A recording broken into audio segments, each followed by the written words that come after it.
The Force of Others, a Star Wars podcast.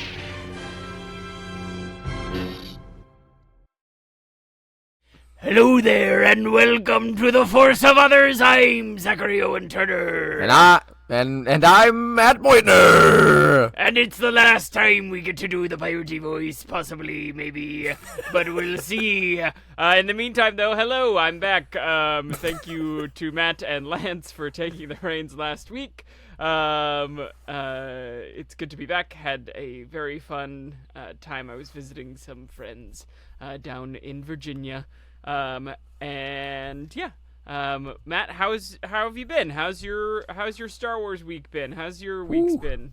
So, as I talked about on the show last week, I have traveled to Atlanta, Georgia, and traveled back home for Junior Theater Festival 2025. Shout out JTF. My theater students did very, very, very well.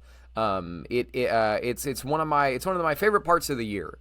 That to me, the culture and the community is way more important than accolades or awards and anything else. But we got several, which is the type of thing that I always tell my students is it's cool to want it, just you don't need it. If you weren't enough without it, you're not going to be enough with it. So let's go celebrate theater for a weekend. And a room full of people got very, very emotional at our cut of Matilda Jr., and that was very, very gratifying to me. I'm going to keep praising my students for a moment. We're pretty sure that one of the adjudicators for our cut, and I'm going to be short on this theater story for all you non-theater people that are listening, but we're pretty sure that one of the judges was one of the creative heads of Matilda on the West End.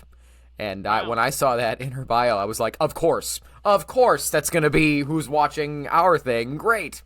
And she really, really loved it. So, and that's when I was like, and all the kids were looking at me like, and it was really, really cool. But, so that was my week. There are two back-to-back, somewhere between 16 and 20 hour days for Junior Theater Festival. So if I look especially like a prairie dog right now, that's why. I'm still catching up on sleep. But I see a couple more gray hairs in the beard. My man, like, before too long, I'm going to be a full gray beard, but just with all the hair still up here. So, but Star Wars did find me in a funny way. I've talked about it before, how I found Star Wars in my directing, where when I'm, like, directing a nerdy friend, then I'm like, you know what this moment is? And then I'll give him a Star Wars moment, and they'll be like, okay, cool. I don't like to do that with my students that are kids because, let's face it, I don't want to just be like, shut up, nerd! I don't want to get that from them. So there's this moment in Matilda where one of the students, shout out Madeline Woodring, is like, take out your hockey stick and use it as a sword! And I was trying to give her some physicality, and so I was like, she has a prop that she was holding, like hockey stick, and then hold it up like a sword. And the pose that I was trying to get her to do was Qui-Gon Jinn, was just like straight up, right? Yeah. And she wasn't really getting it. She kept holding it like a baseball bat. And I kept showing her, and eventually she goes, oh, do you want me to do like Qui-Gon Jinn in Star Wars? And I was like, yes. I do. Star Wars is still relevant, even to people that were not born when Episode 1 came out. We're not born for about 10 years after. So Star Wars did find me. My eyes about popped out of my head, and I was like, yes, ma'am, that's exactly what I mean. Yeah. So that was my week and my Star Wars week. But, Zach, how about you? Yeah, I had a great week. It is frigid up in New York City, as it is most parts of the country.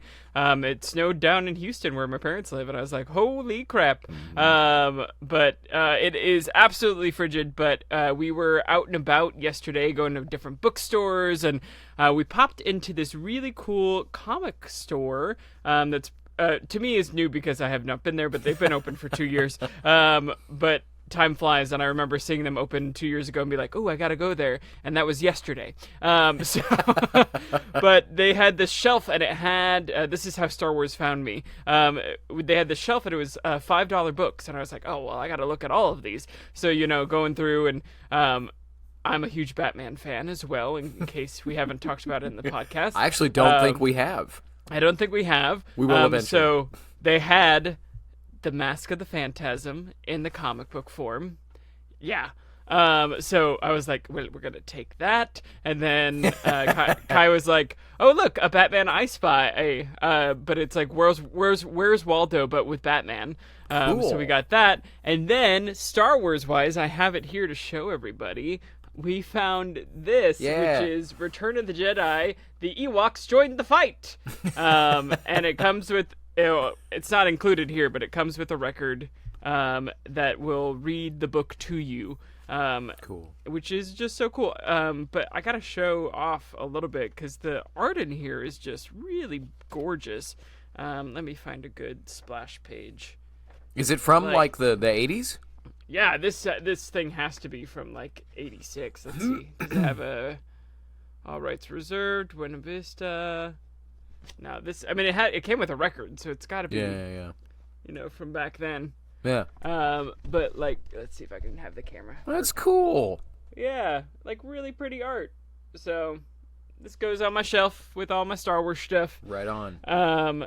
And then as far as my regular week, you know, it's audition season here in New York City. So went back to my first audition this week. And you know it's a good audition when you leave the room and the three people behind you go, nice. You know? Because usually when you're in the room, they go, thank you so much. Yeah. Thank you for coming in. They just quiet. And then you walk out and, you know, that's when you know you did a good job because people behind you go, man, that was great. So right on, man. Yeah. Well, so to what we're all curious about, Zach. Yeah. Skeleton Crew has come and potentially gone forever, or at least gone for season 1. So what were all of your thoughts on the finale as a whole? Yeah. I loved how cinematic this episode was. I mean, it felt like a movie, and it was long enough to be a movie. You know, I agree with you what you said last week, where you're like, oh, I'm glad they didn't shorten the episode, you know? Did some things need to be cut a little bit? I think so, but in general, I really liked it. The only few dislikes, I'm going to echo what you and Lance were saying, is the fact that the pirates just kept on missing. You know, when they're chasing, and I get it, you can't kill anyone, but like you gotta. I wanted more threat, and it just seemed like, oh, we're gonna do a chase sequence, and I know that none of these people are gonna get hit. Cool. That being said, I was shocked by what they were able to do with the volume in that first chase sequence. Holy moly! We got a whole like car chase. And I'm really glad that they weren't afraid to go big as far as scale on like destruction, and you know, like I did feel like the world itself was at threat, which was really great. All that being said, I love Jod Nanawood. I love Jude Law's performance in this episode because you could tell that he's like, I'm trying to be a bad guy. I really don't want to hurt these kids, but I'm a bad guy. Let me tell you what. But I don't want to hurt you, but I'm a bad guy. And when he finally, at the end, when he's like realized he's lost, you know, and that cinematic, what a shot, him looking out the window. It's so Star Wars-y. Yeah.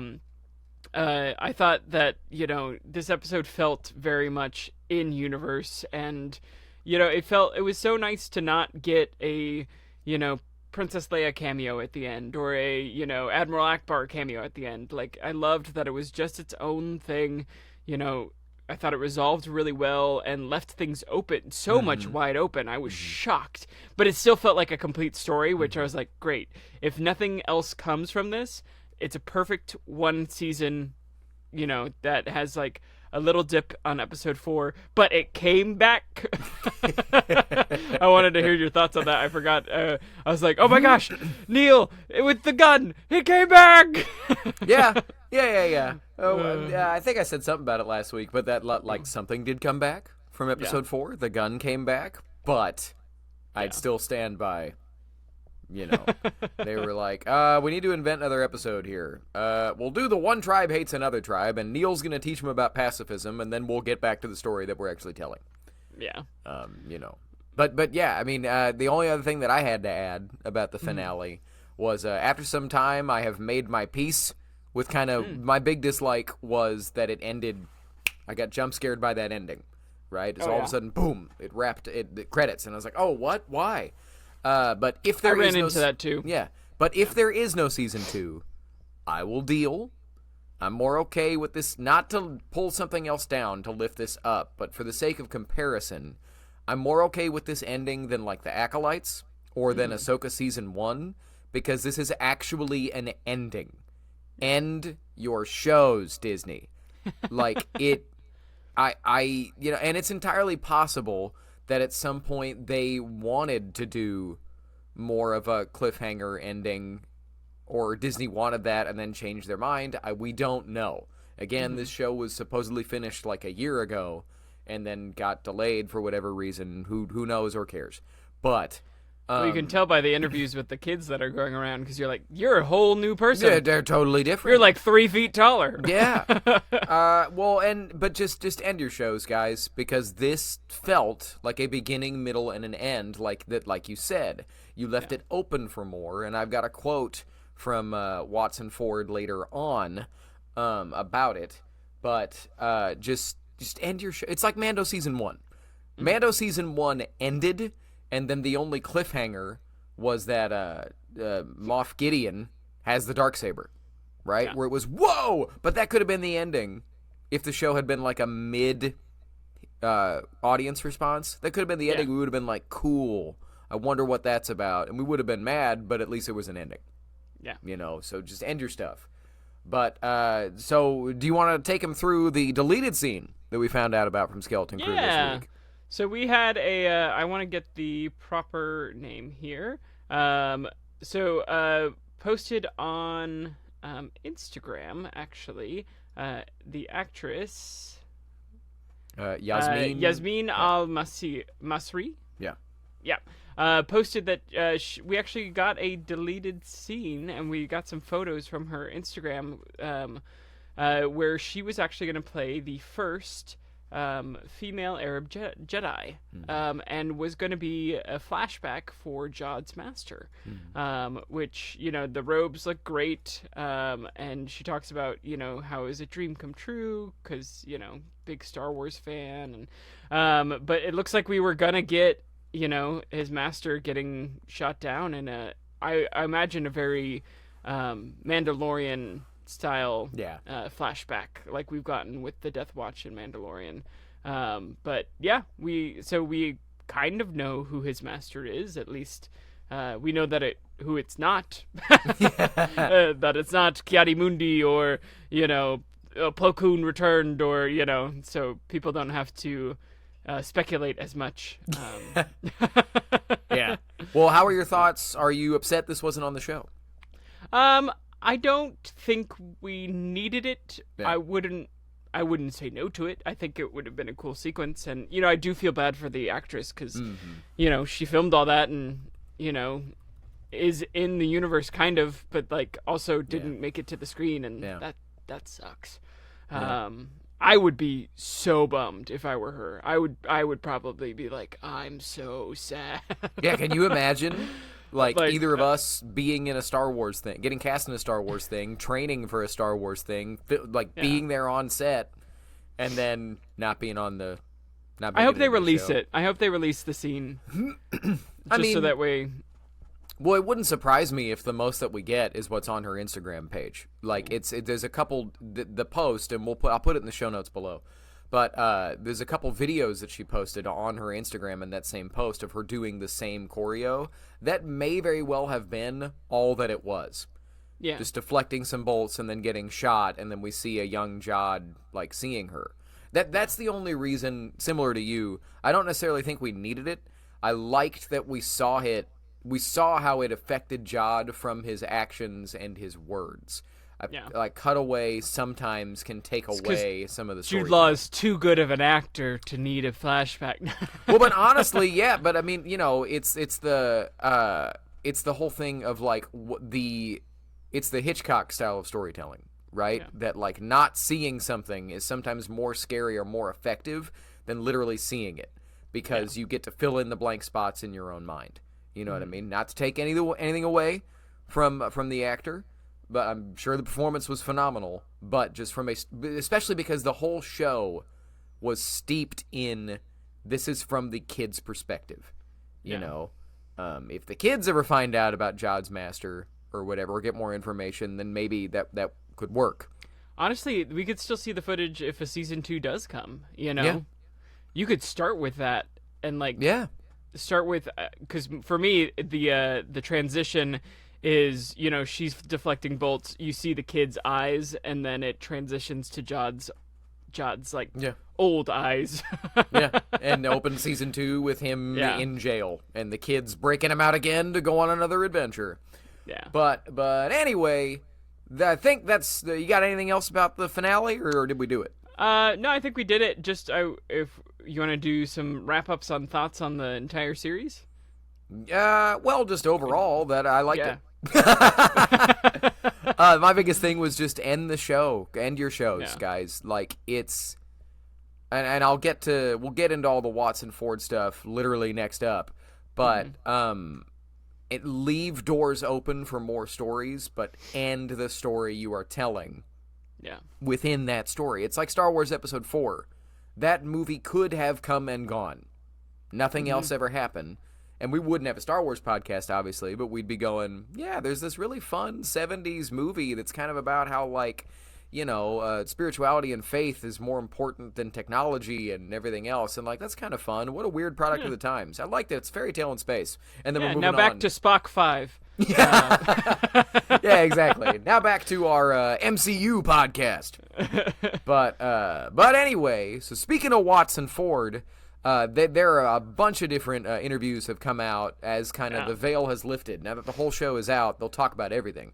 But I pulled stuff from Variety, from Star Wars, from Screen Rant, and I've got a whole stuff that I'm going to run down, and I'm going to keep bouncing back and forth to you, Zach, for any thoughts that you have.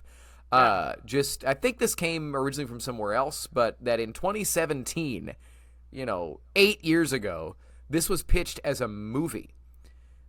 John Watts initially pitched the show while filming Spider-Man No Way Home. Yeah. He says, I was shooting with Favreau, we were just talking, and I gave him the very, very quick pitch, and he was like, would you want me to produce it? Is that cool? It would be me and Dave Filoni, and I was like, yes, John Favreau, that would be great. And then that's hilarious. It was just a casual... that I don't want to say they're just like us, but while they're filming Spider-Man, he's like, hey, I got a Star Wars idea, bro. Does this sound cool? And he's like, yeah, I'll help you make it. Does that sound good? And he's like, yes. I bet it was that casual too. He's like, man, what if you guys did in Star Wars like this, like a kid thing, And he was like, yeah, why don't you make it? And he was like, wait, what? Yeah, that would be great. But and especially that it was pitched so long ago, a year after Rogue One came out. You know what I mean? Last Jedi probably hadn't even graced the screens yet. Disney was still all about the movies. So that's just interesting. It makes me wonder, I mean, why it would have been a movie. Episode 4 of the series wouldn't have been in there. But they weren't that far. But look at the log line. He says, it's about kids discovering a galaxy or something. But one of the other big things that I took away was Lucasfilm really, really lets them play. There are no hard and fast rules. They said in there they have their answers for Adden, why it was hidden, specifically how long, and in earlier drafts, the supervisor explained it all.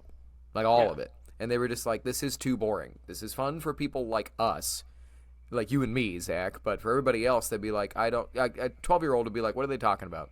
Yeah. Right? But they said they wanted to keep those doors open for a future story. Another thing that stuck out to me, I think this whole treasure thing, I think it could be an element that comes into play in Filoni's movie. Oh, for sure. Ford said, even beyond this story of these characters, when we first produced this, I think Filoni and Favreau and everyone realized, oh, you're giving us this giant pile of treasure that can be an element in a Star Wars.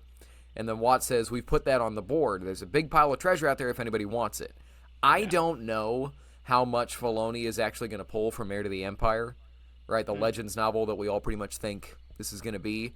But so much of that novel and those trilogy of novels is Grand Admiral Thrawn acquiring resources to rebuild Imperial strength quickly. And I could totally see it being an element in Mando Season 4, which the rumors are back out that is going to happen after the movie. or in Ahsoka Season 2, or in Filoni's movie, that Thrawn raids at Adden and steals all that treasure to help rebuild the Empire. But last big thing, just second season, ?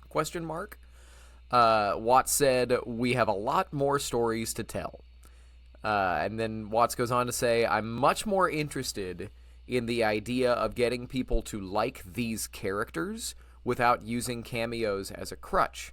And then potentially in the future, seeing our characters as they grow up, how they would fit into the larger galaxy. I think there's a lot of possibilities there. So that's very Mando Season 1 and Mando Season 2.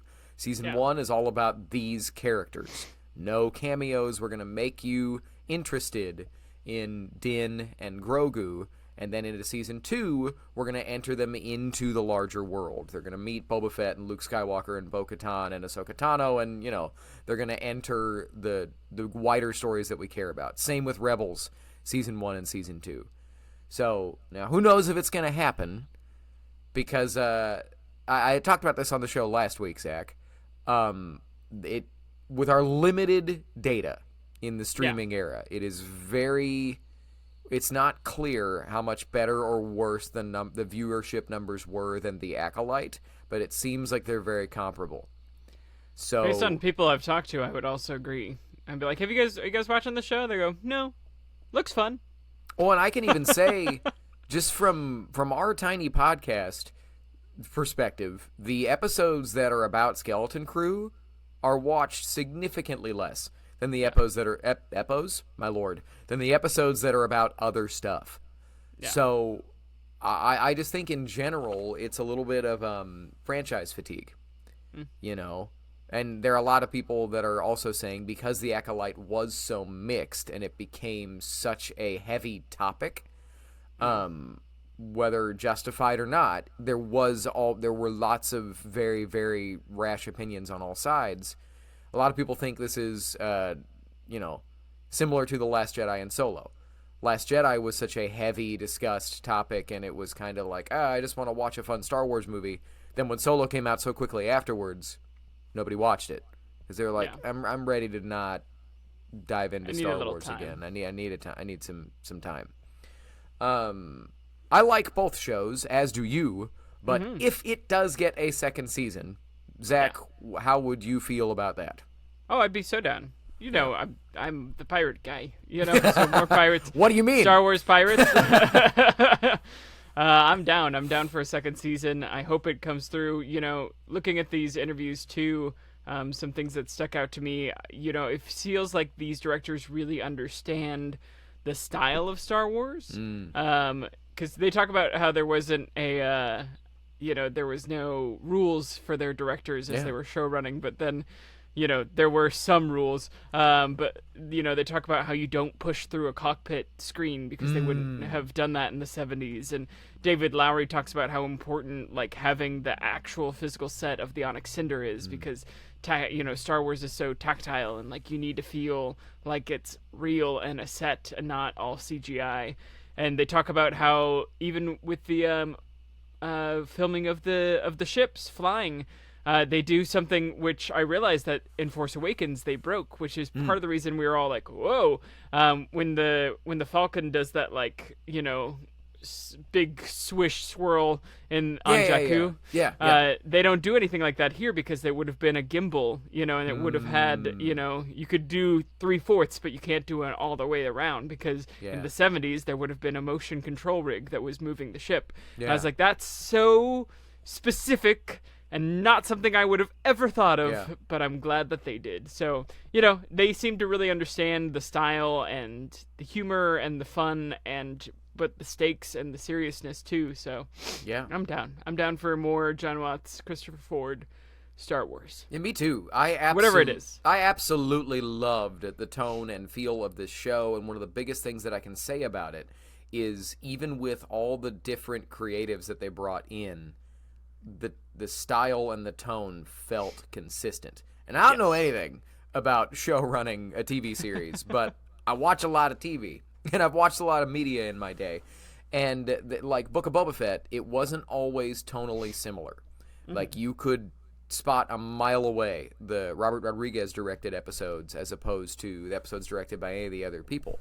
Not to knock Robert Rodriguez at all, but they kept the tone very, very consistent, and that is a feat on a show like this. But the last thing about Skeleton Crew, before hopefully we don't put it to bed forever, but last thing about Skeleton Crew... Before we bury the treasure. Before we bury the treasure of this series, the sea shanty, being a sea shanty, was improvised by Jude Law. Oh, really?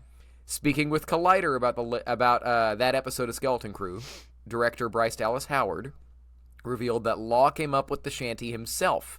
It was just supposed to be lines, Howard explained. It was just supposed to be a poem, and Jude came in and he was like, what do you think if I sang it, if it was a shanty? Because that's the kind of thing the pirates do, and that's how the lore carries on.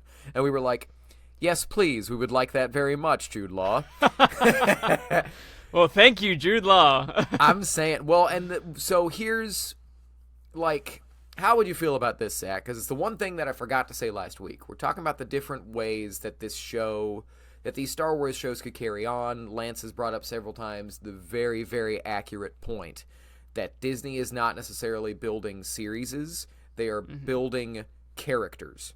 Yeah. Right? Which is smart, right? Because if there's a character that you like, there's instant familiarity. Like, ooh, I want to see what Jad Nanawood does next. How would you feel if the title that was trademarked by Disney months back, Star Wars Pirates, how would you feel if that was a new show featuring Jad Nanawood carrying on this story and a new crew of pirates? Yeah, I mean, I'm down. I'm like, do it. Yeah. Bring in him, bring Vane back, bring back, Wendell. That's not Wendell. That's Wim's dad's name? No, the Swamp Man from Mando. Yes, bring back the Swamp Man from Mando. I can't remember his name. I'm spacing. Gork Shard. Gorian Shard. Yeah. Bring back him. Have Jod face him. Oh my gosh, sign me up right now. I always Right? thought that was such a cool character. I'm so mad. I think he's dead. His ship blew up. Yeah. So until we know better, he's probably toast. But anyway, just an idea. I would love to see more Jude Law in Star Wars. He gets it. I want to see more kids though. Okay, so here's my question. I think Jude Law and Hondo. Oh, let's go. Yeah. Come on. Yes. They would butt heads too. That would be fantastic. But so hear me out. Here's an interesting question.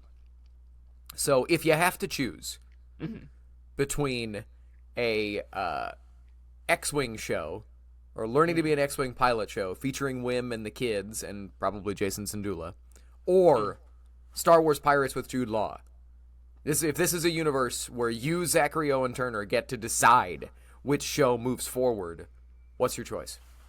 Pirates. Well, then we are split on this podcast because I go X-Wings all day. I'm still bitter Rogue Squadron has not happened and is apparently stuck in development purgatory. So if Wim and Jason could be a way to get the Rangers of the New Republic show to come back, I don't get me wrong. I still want that show, but Pirates. I'm Treasure Planet all day, baby. All right. Yeah, man. Alrighty. Well, so it's been a great time. Oh, you got something else about the crew? Oh, I was just gonna start singing the theme from Treasure Planet. That'll be the outro for today. But I am a question to the world.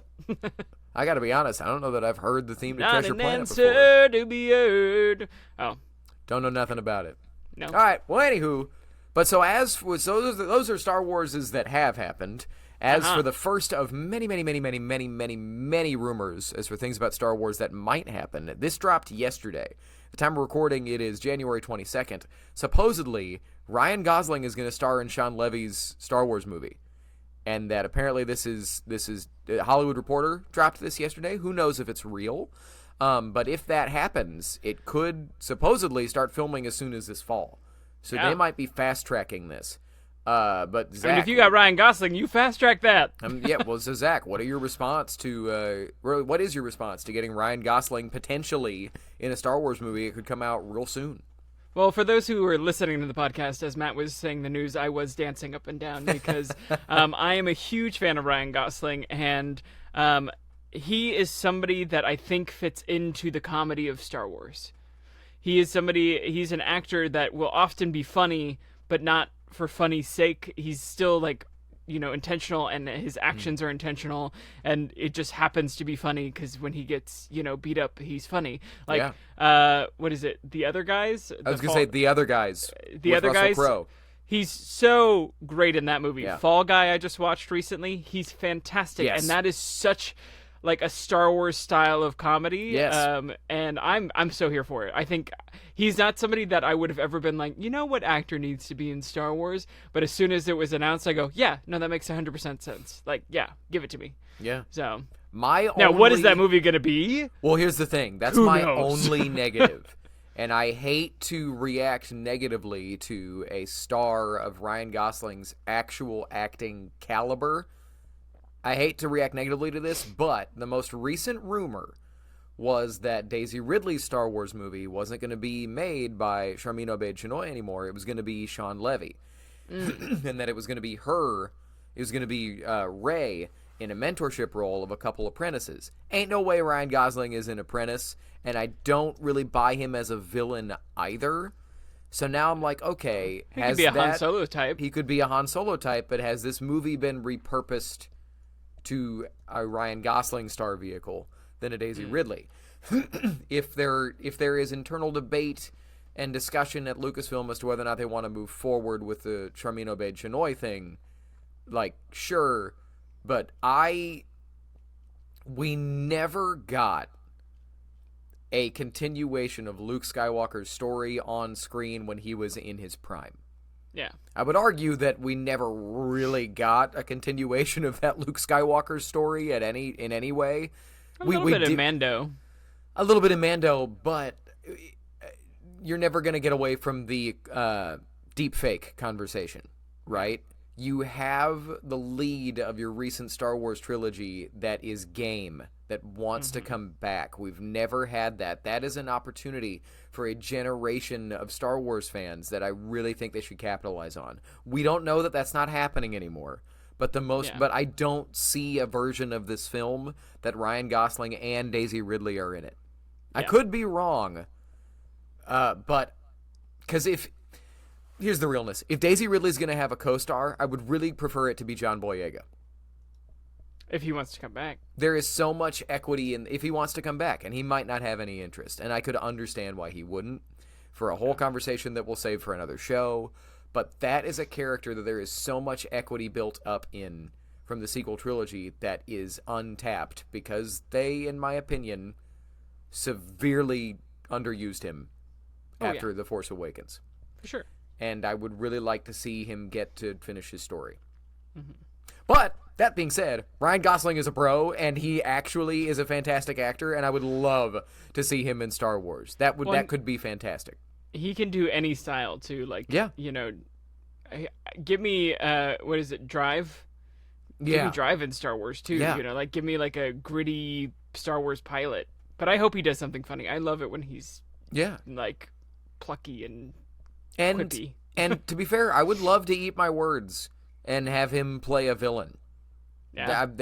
I would be like, I don't know, but it reminds me of my reaction to Chris Evans when he was cast as Captain America. I was like, that's like the most sincere comic book character that there is, and this is Chris Evans, like not another teen movie guy.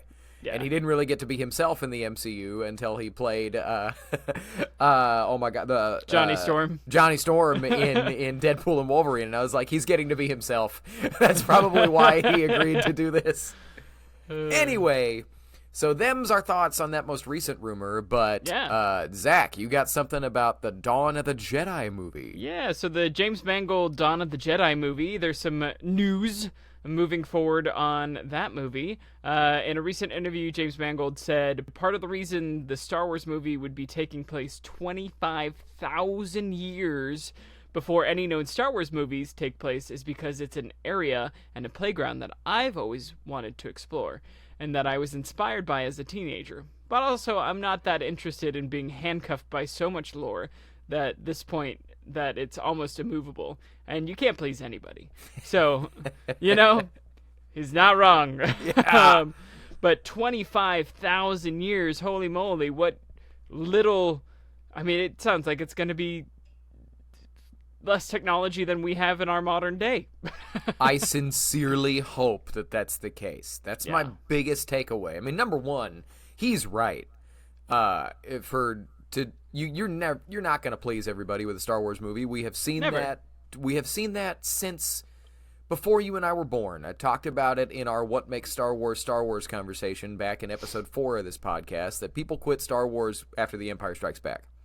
Yeah. Because it was such a tonal shift from episode 4, right? Which that you would think that I was making that up nowadays, right? Because Empire is the GOAT, is what everybody says. But you can't please everybody, so I love that we're going to go so far back that the landscape is wide open. That being said, I hope it is unrecognizable technology-wise, because I've said before on the show, the biggest thing that bumps me from the KOTOR stuff, Knights of the Old Republic, for the people that have lives, is that it's 5,000 years in the past, and the technology is exactly the same. Yeah. And I was always like, that doesn't... And they've already changed that with the High Republic, that the galaxy is still being explored. Not all the hyperspace lanes are charted yet. That's a whole thing. A lot of them are, but not everything. And the galaxy is not as unified as it is in the time of the prequels. The Outer Rim is still the Outer Rim, and it's kind of the Wild, Wild West. Yeah. So, since that's my biggest hope, that if we're going to go that far back, make it unrecognizable, but philosophically and metaphorically lining up perfectly. Mm-hmm. I think there's a really interesting opportunity for the Dawn of the Jedi to end the Gray Jedi conversation. Mm-hmm. Just go ahead and put that out there. If it's a Dawn of the Jedi movie, it also has to be a Dawn of the Sith movie. You would think, right? You would think.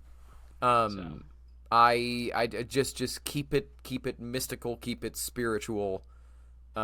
Give me, Ben-Hur or the Ten Commandments in Star Wars. That sounds absolutely spellbinding. Just saying that, I'm like, whew. I also want like big mythical creatures like the Mythosaur, or like give me like Avatar: The Last Airbender level of like animals, and like just make it so different but still in universe. Yeah. So. Show me what Octo looked like before it flooded. Yeah. Not that that's been said by anybody, but now that because I think I remember I might have pulled the Ben-Hur or Ten Commandments thing from a different James Mangold interview we've covered at some point, where he wanted to make like a biblical epic, and you're not going to get more biblical than ending your story with the flooding of the planet where the first Jedi temple is. Yeah. Anywho, neither here nor there. Back to the rumor mill, diving back into rumors. So this isn't rumors. The next one I think is but the only reason I'm calling it a rumor is Lucasfilm or Disney has yet to comment. Yeah, but they never comment on this stuff. Yeah, but that's what I'm saying. Like, it doesn't always take place. Like, there were all those rumors from everywhere that Matt Smith was playing young Palpatine in The Rise of Skywalker. You know what I mean? That may or may not have actually happened, because he's never said it didn't happen, that he didn't shoot anything or whatever. But anyway. So as for what I will call a rumor, and it might not be, Rory McCann has been cast as Baylan Skoll for Ahsoka Season 2. That is the actor that played the Hound on Game of Thrones. Mm-hmm. And he is, of course, inheriting the role from the late Ray Stevenson. Rest in peace. But Zach, what are your thoughts on the recasting of Baylan Skoll? Yeah, I mean, like, we had to, right? You had to recast him. It's such a tragedy that he can't come back to play Baylan, because he, I think, is like my top 2 favorite things about Ahsoka. I thought I really loved that character and the conflict within the character, and he was a bad guy, but he wasn't a bad guy. I really enjoyed the complexity of that character. I do think McCann is a great actor. I think, the stuff that he did on Game of Thrones is fantastic. It will be very interesting to see how much he takes from Ray Stevenson and, how much he brings of his own to the character. That being said, I think they do look similar. They are both tall, imposing figures. They have similar cheekbones if you kind of look at their pictures. Will it be different? Yes. Will the characters still shine through? I hope so. And not who I would have cast in my first thinking of who to cast, but not a bad casting. I don't think. I think it could be very good. So, you can only hope for the best. So I think I'm optimistic about it. What about you? Well, the biggest thing that it tells me, if this is in fact true, is that Baylan Skoll has a actual story still to take place in Ahsoka season 2. This isn't a cameo. Because in an era and franchise of deep fakes and otherwise CGI refacing, it is interesting that they're recasting and not just reusing old footage. So Filoni's got something to say with Baylan's search for whatever he's searching for on Peridia. But we all figured there was more to tell. That if you end the story with him standing on a statue of the Mortis gods, you know what I mean? You're doing something pretty wild with that character. And it could be as simple that when we see Baylan Skoll again, he has returned from Mortis and has been changed. Kind of similar to Ahsoka the Grey and Ahsoka the White. We know Filoni's a big Lord of the Rings guy. And so you could kind of do that type of thing. I'm excited because similar to you, Baylan Skoll, he was my favorite thing about Ahsoka Season 1, not just in idea, but in execution. Yeah. I've talked about before that from a view of 35,000 feet, Ahsoka Season 1 is exactly what I want out of Star Wars. As soon as you get closer, for me, there was some clunky execution in the storytelling and the writing and the acting at times where it all felt kind of stilted and tensionless at times. But every moment of Ray Stevenson's performance was, for me, gold. I thought he just house called it. It was a thing where you'd be like, okay, cool, and then he'd come on screen and you'd be like, oh, good. Oh, great. This scene's gonna cook. To me, it was an effortless performance, right? Or just that it appeared effortless. It didn't seem like he was acting. I was watching Baylan Skoll. I was watching this tortured, quote-unquote, gray Jedi type of character just exist on my screen. And just everything about him. I'm happy. This is a stupid thing to be happy about, but I am going to mention it. I like that he's a big, imposing figure. Because one of the things that I got from Ahsoka Season 1 was that she could not defeat him in a duel. He's too strong. Yeah. Right? It was what I got out of it. And his fighting style was so good, too. It's big, heavy swings. She can't block him. She has to get out of the way. It felt like what if Darth Vader was choreographed by modern fight choreo. Yeah. That's what I got out of it, which then I also really liked, that it's Ahsoka fighting the style of her master after her master's passing, and he's the one that's you're just like him. You're going to go to the dark side, and she's having to face that style. That's what I got out of it, and I loved all those things. So I'm happy that this is another big guy. From a fight style, he's all two-handed broadsword. That's what I was going to ask it's about. It's all and so bringing in somebody who also fought two-handed broadsword, has that thing. I think the fighting style will be similar. I like that a lot. Yeah. But anyway, this is probably true, but I'm happy we talked about it, even if it's not, because the biggest thing that I take away, whether or not this is real, for this rumor to get out there, that probably means, because he was nobody's first choice. Everybody was saying Liev Schreiber, everybody was saying Russell Crowe, but everybody was saying all these actors that look like him, look like Ray. For this to be the rumor that gets reported by Forbes, to me, that means that he at least read for the role. Yeah. Or told somebody, I was in consideration, but who knows? And that tells me that there is a story still that Filoni has to say with Baylan Skoll, and I think that is dope. Yeah, definitely. Well, speaking of rumors, we got a whole lot more rumors on Ahsoka Season 2. The rumors are Hayden Christensen will be coming back, which I think has more than just rumor. Yeah. I think that has actually been confirmed. But in addition, Ariana Greenblatt, who I believe played young Ahsoka. Yes. Ewan McGregor and Natalie Portman.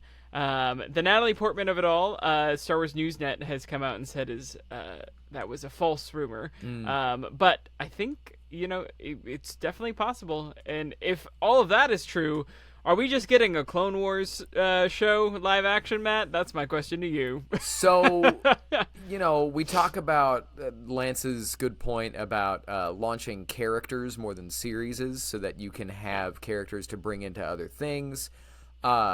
So, honestly, and this is weird, when they announced Ewan and was joining, Hayden and Ariana, who we kind of figured were going to come back in some type of flashback situation. But when Ewan was coming back, I kind of shrugged. I was like, cool, because I've talked about how Kenobi Season 2 probably isn't going to happen. We've pitched our version. You can look back in old episodes. I would love the version of him communing with Qui-Gon, but it's probably too spiritual for most people. Yeah. But I think this does make sense. Oh, yeah. As a cameo. And because if you've established Mortis is there, right, or some Mortis thing. Whoa. They talked with Qui-Gon Jinn on the Clone Wars. Anakin talked with his mom when they go to Mortis on the Clone Wars. It's kind of a world between worlds type situation where it's almost like a portal into a version of the Netherworld. So all the time and space isn't really real. They're gonna. I would love more moments of Anakin getting to continue to teach Ahsoka after his passing. And for Ewan McGregor to do the same. That would be fantastic. And ultimately, but then Natalie Portman, I freaked out. Who knows if it's real? But because she was the one that, like Ewan, but more so, went on to have a very prestigious film career after the prequels. Oh, way more than anyone else. And I don't know that I didn't think she would want to come back, but for this to be out there, because she's been so vocal about not wanting to come back, for this to be out there, I'm doubtful that it is a false rumor. She's always been playful about it, though. That's true. She, on SNL, say something about the mother effing prequels, Say something nice about Jar Jar Binks. But it screams Mortis to me, right? Yeah. And is this all and because... if Mortis is timey-wimey, do you think they run into the younger versions of Ahsoka in Mortis? You think they go back to the same... if Mortis is out of time, could they run into themselves? Well, from Mortis? I don't know. What I could see happening is Sabine running into young Ahsoka. Yeah. You know what I mean? And seeing Anakin teach Ahsoka something that Ahsoka is currently trying to teach Sabine, and then she gets it. Yeah. I think Ahsoka running into herself, I don't know. I could be wrong, but I don't know. Yeah. I could see them both going into Mortis and having to learn things and face things. But Filoni's been coy about killing Ahsoka for a while. My fear, if we go back to Mortis, is he's gonna be himself again and address that Ahsoka died in the Mortis arc of Clone Wars, and she is now, if they're gonna go back to that place, is she not gonna make it out? Or is he gonna make us deal with the ambiguousness of her again? I hope not. I sincerely hope not. Because at a certain point, I'm tired of that, and I would like her to be a character that eventually rides off into the sunset. Yeah. I think she has been through enough that I would like her to be able to be headcanon into other things. But ultimately, is all of this Ewan McGregor and Natalie Portman coming back, is it all because McGregor saw Ahsoka Season 1 and wants to wear that sweet, sweet Clone Wars armor? He has mentioned it in the past in interviews. He's like, man, I love that armor. But he saw it and I was like, I want to wear that. That looks cool. Hayden, I'm jealous. And then they were like, because he only speaks in his Obi-Wan voice. Not his actual Scottish. Well, I can't do Scottish McGregor, but I can do Obi-Wan McGregor. So, but yeah, because I what I could see happening very realistically is, because a lot of times these things are so much more simple than we make them out to be, that McGregor was campaigning for Kenobi Season 2. Nobody has a real pitch for that, but Filoni's like, you can come over here. I'll get you on the show. Yeah. That sounds great. You want a paycheck? Come to me. So we've talked about rumors, and it's time to dip out of rumors and into Star Wars that is happening. Star Wars that has release dates. We got an excerpt from The Mask of Fear, the upcoming novel, which is out from Alexander Freed, which is the first novel of the Reign of the Empire trilogy. This is going to be a series of political novels spanning kind of the early years of the Galactic Empire. We got an excerpt that I liked a lot. It was Mon Mothma having a meeting with an ally and then getting mad and leaving that meeting. And as she's walking through the streets of Coruscant, she gets she gets lightly stabbed by some type of needle on her hand. It's like, what the heck?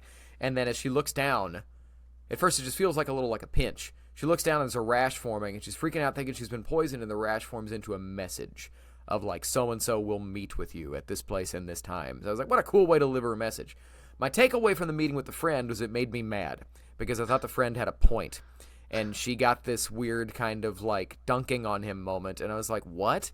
Where the friend was like, look, you are partnering with the richest, most elitist people in the galaxy to say that Palpatine isn't working for the common man. And he's like, Palpatine, while he's flawed, is a populist. And she's like, so you're telling me I'm remaking the Empire. I'm not the one that gets to be offended. And she leaves. And I was like, I mean, bro had a point. Palpatine wins. It's probably early in the book. That's probably it's what true. She needs and to it could be what it is. know? But I took this weird moment of, my man's got a point, Mon. Like, Palpatine, while transparently evil to us, because we've seen Star Wars, is a populist. Yeah. You know what I mean? I just thought it was weird that she got a dunking on him moment and got to storm off through the Coruscant streets. But then news that dropped yesterday, we have talked about upcoming Star Wars comics a lot, and we have seen that Jedi Knights is coming as an ongoing series. Legacy of Vader, Rise of Kylo Ren is coming, which I'm a giddy little boy about. That is one of my most excited for Star Wars stories. But I've said before, going back to episode 2 of the show, that the ongoing comic just called Star Wars has had 2 volumes now. Yeah. One was between A New Hope and Empire. This last one, excuse me, was between Empire and Return of the Jedi. And there had been no announcement that there was going to be an ongoing Star Wars comic until yesterday. It is going to continue to be about Luke, Han, and Leia immediately after Return of the Jedi. And so it's going to continue this New Republic era, and it's going to be handled by the same team that is doing the Battle of Jakku Maxa series, these 12 issues that have come out over the last couple months. I will give a review next week. I will say I am mixed on it. Well, what I'll say right now is there is no regard for continuity with the rest of canon.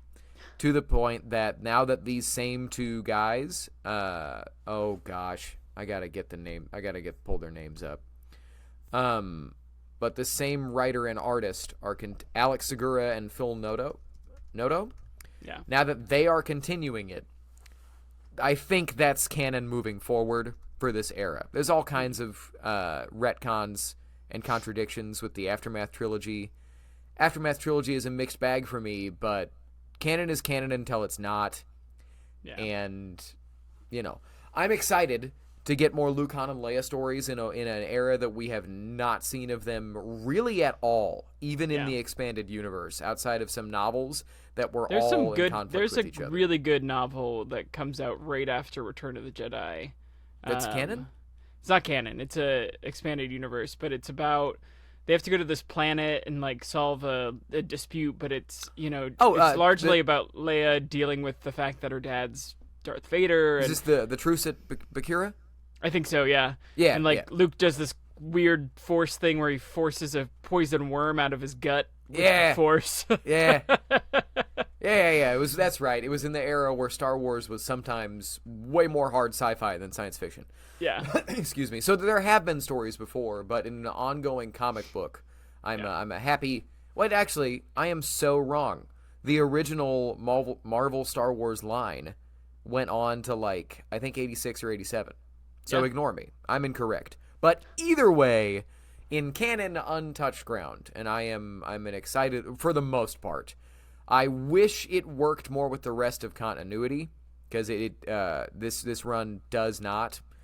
What I'll tell you, simply put, Ray Sloan is not against Gallius Rax. She's working with him, and that's the literal story of the last Aftermath books, that she stops Operation Cinder from reaching completion.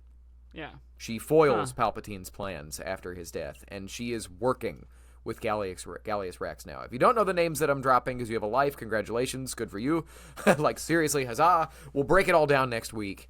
Yeah. But it is a bizarre amount of contradictions. So at the time of recording, the final issue of that Maxi series comes out today, but it is 10 o'clock in the morning, and I did not have time to read it. I have a 40-minute drive to the studio, but we'll break it all down next week. Yeah. But, well, Zach, we did it. Do you have time to quickly dive into the mailbag? Let's do quick, and then we'll wrap it up and have move on with our week. I love it. So, Zach, give us this question. Yeah, I'm really excited about this one because I actually messaged Matthew the other day. I was like, do we have somewhere in the mailbag where I can talk about this? So we have a question from Brian Lawson. What is your favorite type of Star Wars vehicle? And I have one on my desk because I recently bought it, and I was like, man, I want to talk about this. So one of my favorite Lego sets growing up was the it was not, it was a time where it was very expensive to get Star Wars Legos, and my favorite one was bought at a grocery store, and I now have a version of it, but it is the Snowspeeder. Yes, that is my absolute favorite Star Wars vehicle. I loved that it had two pilots, and the one the one in the back had something to do more than just shoot a gun, and just like the whole design of it, I think, is great. And in the Lego version, it even in the cockpit had a little like portion where you could put the lightsaber, because all of these things never had a place for the lightsaber. So I love the Snowspeeder. I'm a huge Snowspeeder fan. I know they can't go into orbit, but if I ever write something, that character is going to be in a modded Snowspeeder that can go into light space, man. I love the look of it. So one of my favorite little throwaway lines about the Snowspeeder is when Han is going to go out after Luke when he's stuck out in the snow, and Han says, "Are the speeders ready yet?" And they're like, "Not yet. We're having some trouble adapting them to the cold." So they were not intended to be Snowspeeders. It's just what they've been called. Ever since. They were hovercraft that were heavily armed, But, so as for my favorite type of Star Wars vehicle, and this is hard for me because I love the X-Wing. There's just something so, just seamless and simple about the X-Wing. You look at it, you know exactly what it is. But my favorite Star Wars ship is a specific one. It is Lando Calrissian's Millennium Falcon. Oh, from Solo? I love the blue racing stripes. Yeah. I love that the escape pod is still in between on the front of the ship. It looks like it's a totally different ship with just some simple little changes. When I first saw it, I think I went, ooh, and I love the blue. Yeah. Blue is my favorite color, so it's just very shamelessly me. But I want to have the luxury version of the Millennium Falcon with a wet bar and all that stuff. It's just fantastic. And room for all my capes. Exactly. I want a cape closet on my spaceship. That's the best. Yeah. But as for my favorite land vehicle, unintentionally, these are both from canon, but Cobb Vanth's speeder bike. Oh, it is a pod racer engine. May or may not have been Anakin Skywalker's pod racer engine. Modded out to be a motorcycle. It's just so cool. That was another one that I freaked out the first time I saw it. I love the used universe of Star Wars, and when you've established a used universe, you can take a ship that we know, mod it out to death, and it becomes something else that's just, it's so metal, bro. I love it. So those are my two. When I'm honest with myself, those are my two favorite Star Wars vehicles. But Nice. all right, welcome back to the podcast, everybody. We're back to our normal stuff for a little bit. Andor comes out from the time of recording 3 months from today. Yeah. Because this is January 22nd. As of now, they mess with these premiere dates from time to time, but Andor Season 2 comes out April 22nd. Soon, we will be all about the Andor content for about 3 months, which will be fun for me because, as you know, I struggle with Andor a little bit. But we'll do a rewatch. I am open to learning new things from these new Star Wars shows, but in the meantime, it's just going to be some good old-fashioned just Star Wars-ness for the next couple months on this podcast. But, Zach, in the meantime, let the people know where they can find you. Yeah, I'm at Satisfaction on most social medias, but the best way to get to me is to email our email, forceofothersradio@gmail.com. Email us your questions, we'll put them into the show, or we'll respond directly. But yeah, that's where to find me. What about you? All right, you can find me, Matt Beutner, on Twitter for now. It might leave soon. But for sure, Facebook and Instagram. And also, you can find our show at Force of Others on Twitter for now. Instagram, I don't know. People were trying to tell me I should make a Facebook page for the show, but I'm like, would anyone join other than my parents? I don't know. And your parents. I know who uses Facebook anymore. But either way, it looks like TikTok might go away, but then it came back, and then it might go away, and somehow TikTok returned is the joke that everybody's making. So, but you can find us, follow us on TikTok. You can also follow us, subscribe right here. Click the notification bell on YouTube. Yeah.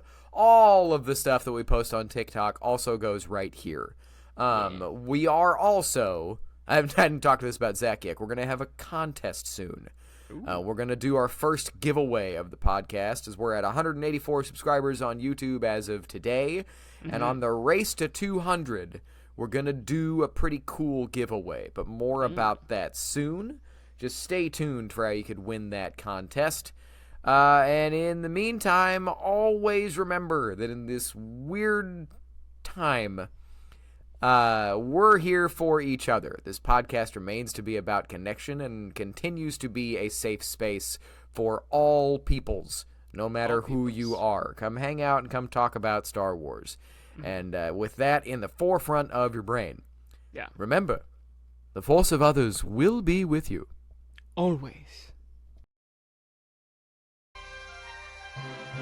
The Force of Others, a Star Wars podcast. I am a question to the world, not an answer to be heard.